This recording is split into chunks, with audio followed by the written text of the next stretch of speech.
கண்டிப்பா மேடம். பொதுவா தனுசு வந்து பார்த்தீங்கன்னா மேடம், ராசி அதிபன் குரு பகவான். குரு பகவானுக்கு செவ்வாய் நட்பு கிரகம். இவங்களோட முன்னேற்றத்துக்கு லைஃப் பார்ட்னரும், பிசினஸ் பார்ட்னரும் காரணமா இருப்பாங்க அப்படின்னு சொல்லலாம் மேடம். இது ஒரு பிளஸ். இந்த காலகட்டம் இவங்க பேசக்கூடிய பேச்சு அப்படின்றது பொதுமக்கள் கிட்ட ஒரு அங்கீகாரம் அப்படின்றத ஏற்படுத்தும் மேடம். மைனஸ் ஏதாவது இருக்கா? பொதுவாவே வந்து பார்த்தீங்கன்னா மேடம், ஒரு பாவத்துல ஒரு கிரகங்கள் இருக்காங்க அப்படின்னும்போது பிளஸ்ஸும் உண்டு, மைனஸும் உண்டு.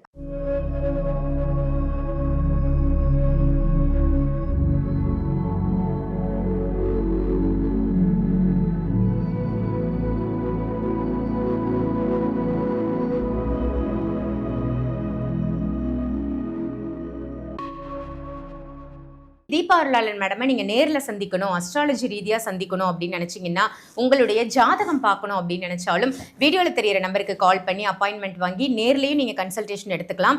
ஆன்லைன் கன்சல்டேஷனும் இருக்குது, அதையும் பயன்படுத்திக்கோங்க. ஆன்மீக பரிகார நேர்கள் அனைவருக்கும் அன்பான வணக்கங்கள். இன்னைக்கு நம்ம யாரை சந்திக்க வந்திருக்கோம், என்ன தெரிஞ்சுக்க வந்திருக்கோம் அப்படின்னு பார்த்தீங்கன்னா, அஸ்ட்ராலஜர் டாக்டர் தீபா அருளாளன் மேடமை தான் சந்திக்க வந்திருக்கோம். வணக்கம் மேம். வணக்கம்மா.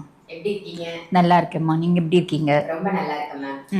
உங்களுடைய பதிவுகள் எல்லாம் ரொம்ப நல்லா இருக்கு. அதே மாதிரி நீங்க பயிற்சி வகுப்புகள் எல்லாம் எடுத்துட்டு இருக்கீங்க, ஜோதிட பயிற்சி வகுப்புகள். அது ரொம்ப சிறப்பா போயிட்டு இருக்கு அப்படின்னு கேள்விப்பட்டேன். நிறைய பேர் எனக்கும் சொன்னாங்க, மேடமோட ஆன்லைன் கிளாஸ்ல வந்து ஜாயின் பண்ணியிருக்கேன் அப்படின்னு சொல்லி. ரொம்ப சந்தோஷம் மேம். இந்த மாதிரி ஒரு ஆன்மீகத்தையும் சரி ஜோதிடத்தையும் சரி மக்களுக்கு கொண்டு போகணும் அப்படின்னு நல்ல முயற்சி எடுத்திருக்கீங்க. அதுக்கு முதற்கன் என்னோட நன்றியை தெரிவிச்சுக்கிறேன். தேங்க்யூம்மா. இன்னைக்கான டாபிக் வந்து மேம், செவ்வாய் பயிற்சி. செவ்வாய் பயிற்சி வந்து இப்போ ஒரு 48 நாள் ஒரு லாங் பீரியட்ல தான் வருது. ஸோ இந்த 48 நாள் நடக்கக்கூடிய இந்த செவ்வாய் பயிற்சி காலகட்டத்துல ஒவ்வொரு ராசிக்கும் சாதகமான விஷயம் என்ன, பாதகமான விஷயம் என்ன, இவங்க லைஃப்ல இந்த 48 டேஸ்ல இப்படி ஒரு சம்பவம் நடக்க போகுது அப்படின்னா அது என்ன சம்பவமா இருக்கும், அந்த சம்பவத்தின் மூலம் நமக்கு சாதகமா அல்லது பாதகமா. முதல்ல செவ்வாய் பயிற்சின்னு என்ன, ஒரு சின்ன இன்ட்ரோ கொடுத்துருங்க. கண்டிப்பாக மேடம். பொதுவாக வந்து பார்த்தீங்கன்னா மேடம், இந்த செவ்வாய் பகவானை பற்றி சொல்லணும் அப்படின்னா வீர தீர பராக்கிரம குணாதிசயங்கள் பொருந்திய கிரகம் அப்படின்னு சொல்லலாம். செவ்வாய் ஒருத்தவங்களுக்கு சுய ஜாதகத்தில் எக்ஸலண்ட்டாக இருக்கா அப்படின்னே வச்சுக்கோங்களேன். 100 பேர் இருந்தாலும் செவ்வாய் ஆதிக்கம் பெற்றவங்க, செவ்வாய் உச்சம் அடைஞ்சவங்க, அவங்களோட ஆட்டிடியூட் பிஹேவியரில் வேறு மாதிரி இருக்கும். நான் சிங்கம் மாதிரி வந்து உட்காருவேன் அப்படின்றது தான் செவ்வாயினோட கேரக்டர். அதே மாதிரி அடங்க மறு அப்படின்றது செவ்வாயினோட கேரக்டர். நான் பாட்டு நான் உண்டு, என் வேலை உண்டுன்னு இருப்பேன். என்னை லைட்டாக சீன்ன அப்படின்னா கூட பெரிய நான் வந்து பார்த்தீங்கன்னா 5 தலை பாம்பு மாதிரி படம் எடுப்பேன் அப்படின்றதும் செவ்வாயினோட கேரக்டர். பொதுவாக வந்து பார்த்தீங்கன்னா எல்லாரும் செவ்வாய் அப்படின்னாலே கோவம் வரும், டென்ஷன் ஆவாங்க, இரிட்டேட் ஆவாங்க, அதெல்லாம் சொல்லுவாங்க. ஆனால் செவ்வாயினோட எக்ஸ்ட்ராடினரி கேரக்டர்ஸ் நிறைய இருக்குது மேடம். நான் ஒரு விஷயத்தை செய்யணும் அப்படின்னு முடிவு பண்ணிட்டேன் அப்படின்னா நானே வந்து வேணாம் அப்படின்னு யோசிச்சாலும் அதுலேருந்து பின்வாங்க மாட்டேன். நல்லதோ கெட்டதோ நான் செஞ்சு முடிச்சுடுவேன்ப்பா அப்படின்ற மாதிரி ஏகப்பட்ட எக்ஸ்ட்ராடினரி சூப்பர் டூப்பர் கேரக்டர்ஸ் செவ்வாய் பகவானுக்கு இருக்க தான் செய்யுதுங்க மேடம். அப்போ இந்த செவ்வாய் பயிற்சி ஆகஸ்ட் மாதம் 2ஆம் தேதியிலேருந்து செப்டம்பர் மாதம் 18ஆம் தேதி வரைக்கும் ஏறக்குறைய 48 நாட்கள் செவ்வாய் பகவான் வந்து பார்த்தீங்கன்னா மிதுனத்தில் சஞ்சாரம் பண்ணுறார். புதன் அவருக்கு சமமான ஆற்றல் பொருந்திய கிரகம். ஆக மிதுனத்தில் சஞ்சாரம் பண்ணி கண்டிப்பாக ஒவ்வொரு ராசிக்கும் நீங்கள் கேட்ட மாதிரி சாதகமா பாதகமா அப்படின்னு கேட்டீங்க. அந்த மாதிரி சாதகமான பலன்களை கொடுக்க போறாரு. பாதகமான பலன்கள் கொடுக்கக்கூடிய ராசிகளும் இருக்க தான் செய்யுது. அப்படி பாதகமான பலன் அப்படின்னா அதை என்ன பண்ணா செவ்வாய் பகவான் பிரீத்தி ஆவார், அந்த மாதிரி விஷயங்களும் நம்ம இந்த பதிவுல சொல்லலாம் மேடம். சூப்பர் மேம், ரொம்ப அழகா சொன்னீங்க. செவ்வாய் பயிற்சினா என்ன, எப்ப செவ்வாய் பகவான் பயிற்சி ஆறாரு அப்படின்னு ரொம்ப நல்ல தகவல் கொடுத்தீங்க. இப்ப நம்ம ஒவ்வொரு ராசியா செவ்வாய் பயிற்சியோட அந்த பலாபலன்கள் என்ன, சாதகம் என்ன, பாதகம் என்ன, என்ன சம்பவம் நடக்க போகுது அப்படின்றத தெரிஞ்சுக்கலாம் மேம். கண்டிப்பா மேம், கண்டிப்பா மேம்.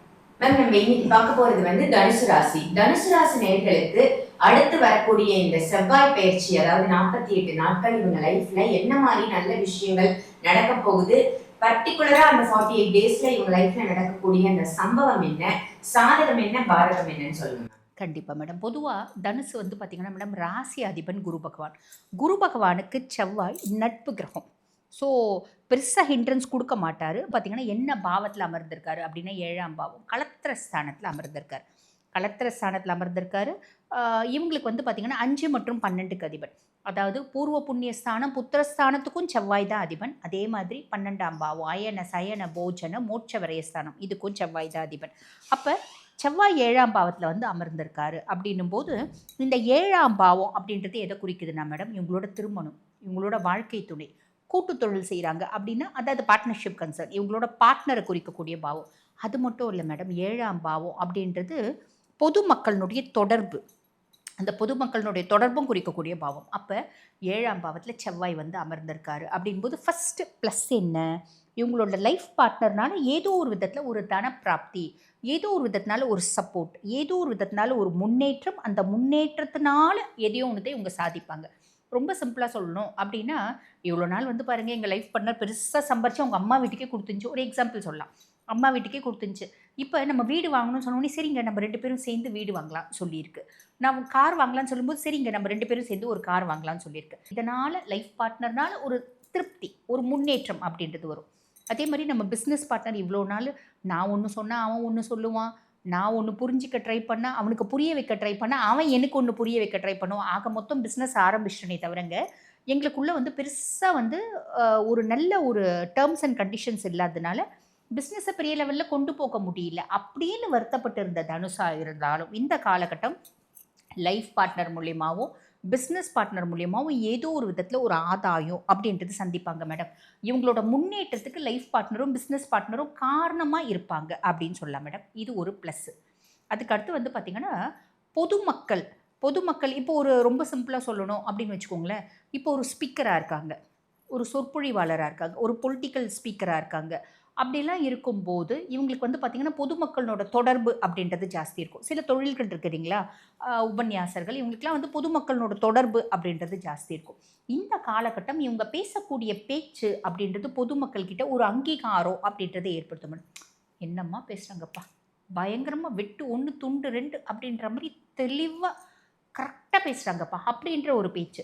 அடடா, இவங்க பேசின பேச்சில் முருகனையே நான் கண்ணில் பார்த்துட்டேன்ப்பா, முருகனையே என் முன்னாடி நிற்கிற மாதிரி இருக்குது. சிவனை பற்றி இந்த அம்மா பேசினாங்க, சிவ வழிபாடனோட அருமை ரொம்ப தெளிவாக புரிய வச்சுட்டாங்கப்பா, ஆழ் மனசில் அப்படியே பதிஞ்சிருச்சு அப்படின்ற மாதிரி நம்ம பேச்சு இருக்கும். பொதுவாக 7ல் செவ்வாய் இருக்கான் அப்படின்னா அப்போ அந்த ஜனங்களோட மக்களோட நம்ம தொடர்பு ரொம்ப ஆழமாக இருக்கும். ஆழமான கருத்துக்கள், அதிகமாக மற்றவங்கள சிந்திக்க வைக்கக்கூடிய சில வார்த்தைகள் அப்படின்னு சொல்லலாம். இதெல்லாம் ப்ளஸ். மைனஸ் ஏதாவது இருக்கா? பொதுவாகவே வந்து பார்த்திங்கன்னா மேடம், ஒரு பாவத்தில் ஒரு கிரகங்கள் இருக்காங்க அப்படின்போது ப்ளஸ்ஸும் உண்டு மைனஸும் உண்டு. அது என்னோடய பதிவை பார்க்குறவங்களுக்கு தொடர்ந்து தெரியும். நான் ப்ளஸ்ஸை மட்டுமே சொல்ல மாட்டேன், மைனஸையும் சேர்த்து சொல்லுவேன். சரி, இப்போ இது 7ஆம் பாவத்தில் செவ்வாய் இருக்கான். நான் என்னோடய லைஃப் பார்ட்னர்கிட்ட விட்டு கொடுத்து தான் போய் ஆகணும். பொதுவாகவே தனுசு அப்படி தானே வாழ்ந்துட்டு இருக்கோம். இப்போ இந்த காலகட்டம் பொதுவாகவே நான் அப்படி தாங்க, காலப்புருஷனுக்கு கார்னர் ராசிகள் லைஃப் வந்து பார்த்திங்கன்னா காம்ப்ரமைஸ் அப்படின்னு தான் சொல்லணும். அப்போ இவ்வளோ நாள் வரைக்கும் நான் என்னோடய லைஃப் பார்ட்னர்கிட்ட விட்டு கொடுத்து தான் வாழ்ந்துட்டுருக்கேன். இந்த காலகட்டம் எக்ஸ்ட்ராவாக கொஞ்சம் விட்டு கொடுக்கணும். விட்டு கொடுக்கறதுக்கு ஒன்றுமே இல்லை மேடம், ஒன்றுமே இல்லை, எல்லாமே விட்டு கொடுத்துட்டேன். அவள் சொல்கிறத தான் நான் கேட்பேன், என் புருஷன் சொல்கிறத தான் நான் கேட்பேன். அப்படின்னா இந்த காலகட்டம் அவங்க சொல்கிறது இன்னும் கொஞ்சம் ஜாஸ்தியாக இருக்கும் அப்படின்னு வச்சுக்கலாம் மேடம். நான் 2 விஷயத்த சொல்லுவேன். ஒரு நாளைக்கு 4 முறை என்னோடய லைஃப் பார்ட்னரை ஹர்ட் பண்ணுவேன். அதாவது எங்கள் கணவன் என்ன ஹர்ட் பண்ணுவார், என் மனைவி என்ன ஹர்ட் பண்ணுவாங்க அப்படின்னா இந்த காலகட்டம் 4 விஷயத்த சொல்லுவாங்க, 8 முறை உங்களை ஹர்ட் பண்ணுவாங்க. நம்ம என்ன பண்ண முடியும்? ஹர்ட் பண்ணிட்டு போட்டோம்.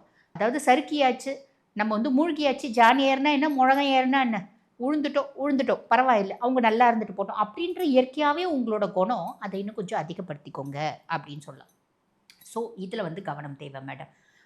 இது வந்து பார்த்திங்கன்னா இவங்க லைஃப் பார்ட்னர்கிட்ட இருந்தாலும் விட்டு கொடுக்கணும், பிஸ்னஸ் பார்ட்னர்கிட்ட இருந்தாலும் விட்டு கொடுக்கணும். அதே மாதிரி இவங்க பப்ளிக்கோட ரொம்ப டீல் பண்ணுறாங்க அப்படின்னு வச்சுக்கோங்க மேடம். நம்ம ஒரு இடத்துக்கு போகிறோம், 4 பேர்கிட்ட பேசுகிறோம், யாராவது ஒருத்தவங்க நம்மளை வந்து பார்த்திங்கன்னா தேவையில்லாத ஃபோட்டோ எடுக்கிற அப்படின்னு சொல்லிட்டு வந்து ஹர்ட் பண்ணுறது. அதே மாதிரி பேசும்போது ஏதாவது வந்து நடுவில் புந்து நீங்களாம் இப்படிலாம் சொல்கிறீங்க, இதில் என்ன இருக்குது அப்படின்ற மாதிரி நம்மளை இரிட்டேட் பண்ணுறது. இந்த மாதிரி விஷயங்கள்லாம் நடக்கிறதுக்கு வாய்ப்பு உண்டு. அது வந்து பொதுவெளி அப்படின்றதுனால அமைதியாக இருந்துடுறது நல்லது. ஸோ பாசிட்டிவும் நம்ம சொல்லியிருக்கோம், நெகட்டிவும் சொல்லியிருக்கோம். இது 2த்துலேயுமே வந்து பார்த்திங்கன்னா இவங்க கரெக்டாக அனலைஸ் பண்ணி இவங்க செய்கிறாங்க அப்படின் போது நல்லது மேடம், கவலைப்பட வேண்டாம். சரி மேம், தனுசுக்கான பாசிட்டிவ் என்ன நெகட்டிவ் என்னன்னு சொன்னீங்க, ஆனால் அந்த சம்பவம் என்னன்னு சொல்லணும் மேம். இது சாதகம் என்ன, பாதகம் என்ன? இப்போ சம்பவம் அப்படின்ற ஆஸ்பெக்டில் வந்து பார்த்திங்கன்னா மேடம், இவங்களோட லைஃப் பார்ட்னர், இவங்களோட பிஸ்னஸ் பார்ட்னர்னால ஒரு பெரிய இம்பேக்ட் அப்படின்றது ஒரு மனதளவில் காயப்படுறது அப்படின்றது கண்டிப்பாக காயப்படுவாங்க. இது வந்து நம்ம சம்பவம் சொல்லிடலாம். இதை பாதகமாக நம்ம எடுத்துக்கணும் அப்படின்ற அவசியமே இல்லை மேடம். நமக்கு நம்ம சாதகமாக கொண்டு வந்துட முடியும். எப்படி? நீ எப்போ பாரு என்னை வந்து குத்திட்டே தான் இருக்க, நீ எப்போ பாரு என்னை காயப்படுத்திட்டு தான் இருக்க, என்னை இப்போ கொஞ்சம் அதிகமாக காயப்படுத்தின, லெட் இட் பி, நான் மன்னிச்சிட்டேம்மா, நான் மறந்துட்டேன், உன்னை மன்னிச்சு விட்டுடுறேன் அப்படின்ற மைண்ட் செட் தனுசுக்கு உண்டு. மற்றவங்களை ஆசீர்வாதம் பண்ணுறவங்களுக்கோ மற்றவங்களுக்கு வந்து பார்த்திங்கன்னா நம்மளை கெடுதல் செய்கிறவங்களுக்கு கூட மனசார வாழ்த்துறதுக்கும் எண்ணம் தனுசுக்கு உண்டு. அந்த எண்ணத்தை கொஞ்சம் அதிகப்படுத்திக்கினாங்கன்னா போதும் மேடம், சாதகமான பலன்கள் தான். Super ma'am. தனுசு ராசிக்கு சம்பவத்தை சாதகமாக்கும் திறமை உண்டு அப்படின்னு சொல்லிருக்கீங்க. இந்த காலகட்டம் அவங்களுக்கு சாதகமான காலகட்டம் தான். நல்ல பதிவு மேம். நன்றி. நன்றி. இந்த பதிவு உங்கள் எல்லாருக்கும் பயனுள்ள பதிவாக அமைஞ்சிருக்கும் அப்படின்னு நினைக்கிறேன். இதை மற்ற ராசி நேயர்களுக்கும் கண்டிப்பாக ஷேர் பண்ணுங்கள்.